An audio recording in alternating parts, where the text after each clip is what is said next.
P K. Firoz K T. Jaleel പോര് മുറുകുന്നു. ജലീലിന്റെ ആരോപണങ്ങൾ ഏറ്റെടുത്ത സിപിഐഎം ഫിറോസിന്റെ സാമ്പത്തിക ഇടപാടുകളിൽ സമഗ്രാന്വേഷണം വേണമെന്ന് ആവശ്യപ്പെട്ടു.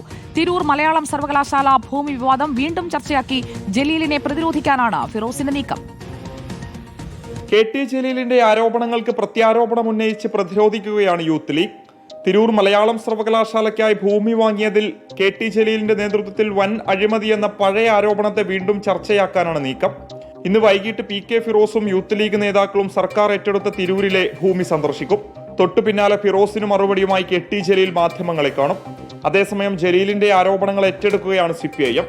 ഫിറോസിന്റെ സാമ്പത്തിക ഇടപാടുകൾ ദുരൂഹമെന്നും അദ്ദേഹത്തിന്റെ സാമ്പത്തിക സ്രോതസ് വ്യക്തമാക്കണമെന്നും സിപിഐഎം മലപ്പുറം ജില്ലാ സെക്രട്ടേറിയറ്റ് അംഗം ഇ ജയൻ ആവശ്യപ്പെട്ടു. പൊതുപ്രവർത്തനം നടത്തുന്ന ആളുകൾക്ക് ഇത്രയേറെ പണം എവിടുന്നാ കിട്ടുന്നത്? അത് മറുപടി പറയേണ്ട ഒരു കാര്യമല്ലേ? ഈ ആരോപണങ്ങളെല്ലാം ഉയർന്നു വരുന്നത് മുസ്ലിം ലീഗിൽ നിന്നാണ്, KMCCയിൽ നിന്നാണ്. ആ KMCCയുടെ നേതാക്കന്മാരാണ് ഈ വിവരം മുഴുവൻ താഴെ തട്ടിലേക്ക് കൊടുക്കുന്നത്. അല്ലെ ഇവരുടെ ഉള്ളിൽ നടന്ന ഇത്തരം കാര്യങ്ങളൊക്കെ തന്നെ വ്യക്തതയോടുകൂടി എങ്ങനെയാണ് കെ.ടി. ജലീലിന് കിട്ടുക? പി.കെ. ഫിറോസ് വിഷയത്തിൽ ഇതുവരെ പ്രതികരിക്കാൻ മുസ്ലിം ലീഗ് സംസ്ഥാന നേതൃത്വം തയ്യാറായിട്ടില്ല.